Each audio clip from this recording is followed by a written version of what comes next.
Hey guys, welcome back to chapter 7 of Number the Stars. I hope you have had a good weekend. This week we're changing things up a little bit. We are going to be now reading Monday through Thursday. So in previous weeks we've just done Monday, Wednesday, and Friday.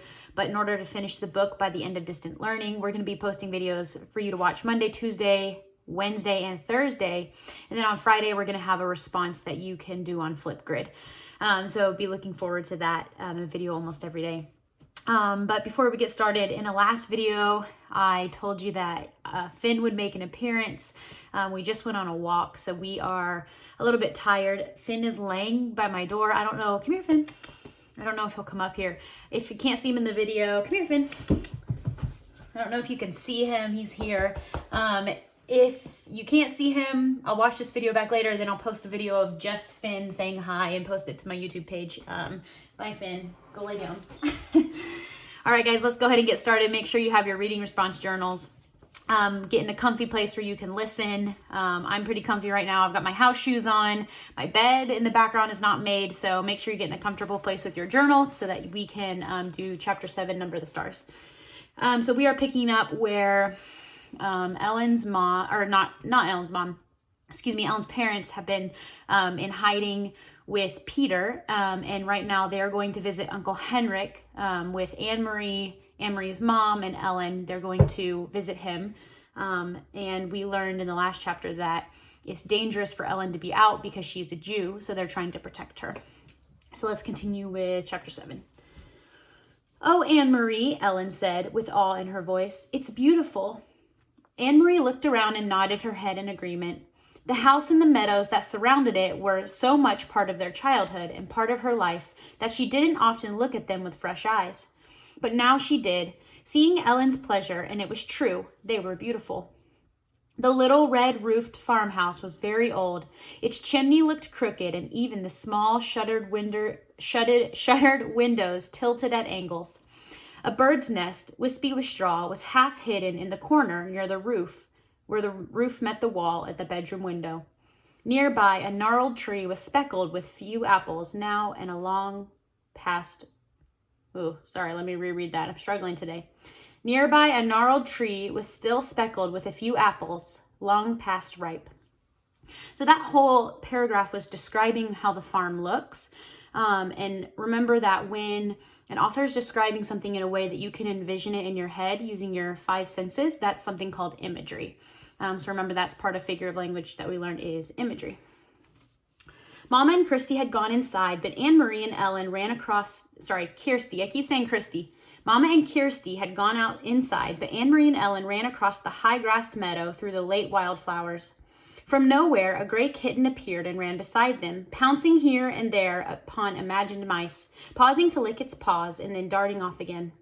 It pretended to ignore the girls, but looked back often to be certain that they were still there, apparently pleased to have playmates. The meadow ended at the sea, and the gray water licked there at damp brown grass flattened by the wind and bordered by smooth, heavy stones. "I've never been this close to the sea," Ellen said. "Of course you have. You've been to the harbor in Copenhagen 1,000,000 times. Ellen laughed. "I meant the real sea. The way it is here, open like this, a whole world of water." Anne-Marie shook her head in amazement. To live in Denmark, a country surrounded by water, and never have stood at its edge? So what she's saying is, wow, Ellen has lived in a country that's surrounded by water, yet she's never seen the ocean. Isn't that a crazy thing? "Your parents really are city people, aren't they?" Ellen nodded. "My mother is afraid of the ocean," she said. She says it's too big for her, and it's too cold." The girls sat on a rock and took off their shoes and socks. They tiptoed across the damp stones and let the water touch their feet. It was cold. They giggled and stepped back.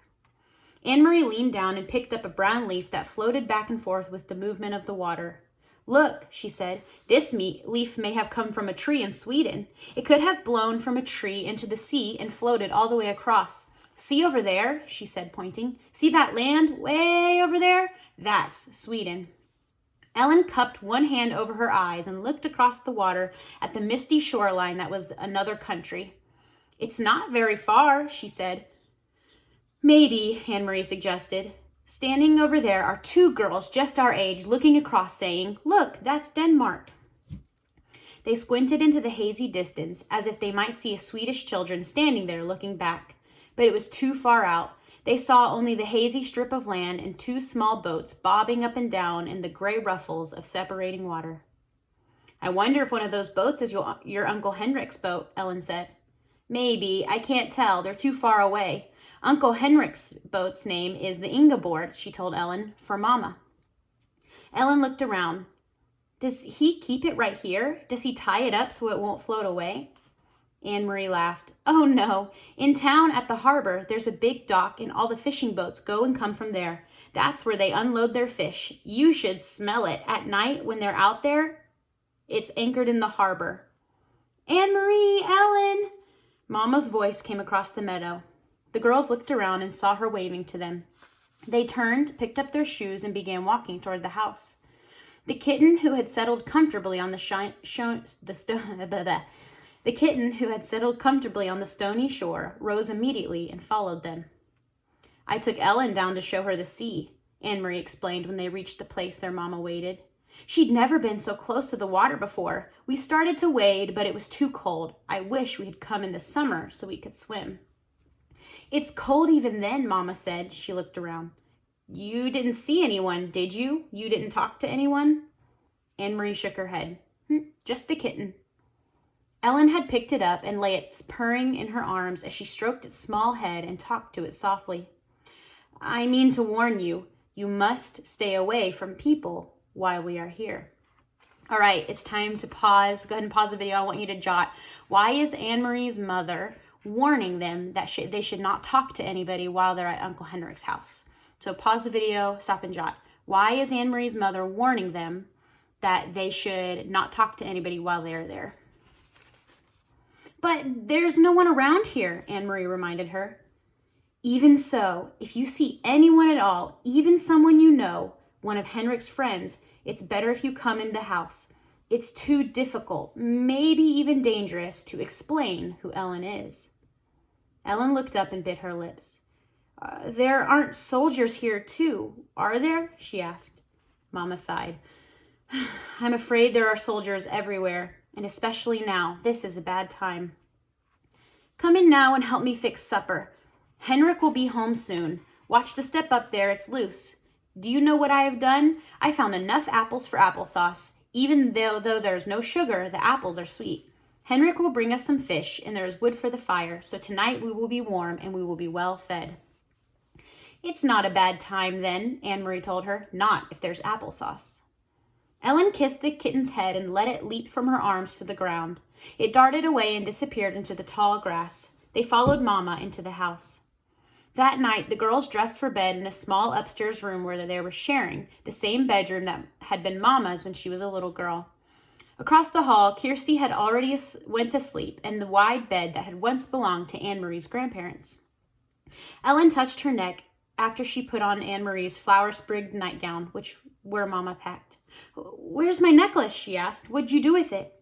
"I hid it in a safe place," Anne-Marie told her. "A very secret place where no one will ever find it. And I will keep it there for you until it's safe for you to wear it again." Ellen nodded. "Papa gave it to me when I was very small," she explained. She sat down on the edge of the bed and ran her fingers along the handmade quilt that covered it. The flowers and birds, faded now, had been stitched into the quilt by Anne-Marie's great-grandmother many years before. "I wish I knew where my parents were," Ellen said, in a small voice as she outlined one of the appliqued birds with her finger. Let me read that again. "I wish I knew where my parents were," Ellen said in a small voice as she outlined one of the appliqued birds with her finger. So right now, Ellen is saying, "I wish I knew where my parents are. Where's my necklace?" So what I want you to do is I want you to put yourself in Ellen's shoes, if this was your case. So remember, in this time, it was dangerous to be a Jew because they were being arrested and who knows what's happening. And so Ellen is, number one, she's at risk to being arrested. Number two, she doesn't know where her parents are. And number three, her necklace, they have to hide it so that they don't find out she's a Jew. So what I want you to do is pause the video and stop and jot. What is Ellen's reaction? What are her emotions that she's feeling right now? I want you to put yourself in her shoes and think if you were her, what would you be feeling? So think about Ellen right now and what is she doing? What is she thinking? Pause and jot for a few minutes and then start the video again. Anne-Marie didn't have an answer for her. She patted Ellen's hand and they sat together silently. Through the window, they could see a thin, round slice of moon appear through the clouds against the pale sky. The Scandinavian night was not very dark yet, though soon, when winter came, the night would not be only dark, but it would be very long. Night skies beginning in the late afternoon and lasting through the morning. From downstairs, they could hear Mama's voice and Uncle Henrik talking, catching her up on the news. Mama missed her brother when she hadn't seen him for a while, Anne-Marie knew. They were very close. Mama always teased him gently for not marrying anybody. She asked him, laughing, when they were together, whether he had found a good wife yet, one who would keep his house cleaner. Henrik teased back and told Mama that she should come to Gileadgy to live again so he wouldn't have to do all the chores by himself. For a moment, to Anne-Marie, listening, it seemed like all the earlier times, the happy visits to the farm in the past when the summer daylight extended beyond bedtime, with children tucked away in the bedrooms and the grown-ups downstairs talking. But this was different. In the earlier time, she had always overheard laughter. Tonight, there was no laughter at all. And that is the end of the chapter. The next chapter, chapter 8, is titled, There Has Been a Death. There has been a death. So if you would go ahead and predict and write in your journal, what do you think that means? We're going to read chapter 8 tomorrow, but there has been a death. Who died? What do you think is happening with this death thing in chapter 8? So feel free to use your journal to make predictions, ask questions. Remember, as great readers, we are always thinking and asking questions about our reading. So make sure that you're continuously writing in your journal and keeping up with that. Also, since we're switching the format of Monday through Thursday, on Friday we're going to have Flipgrid responses.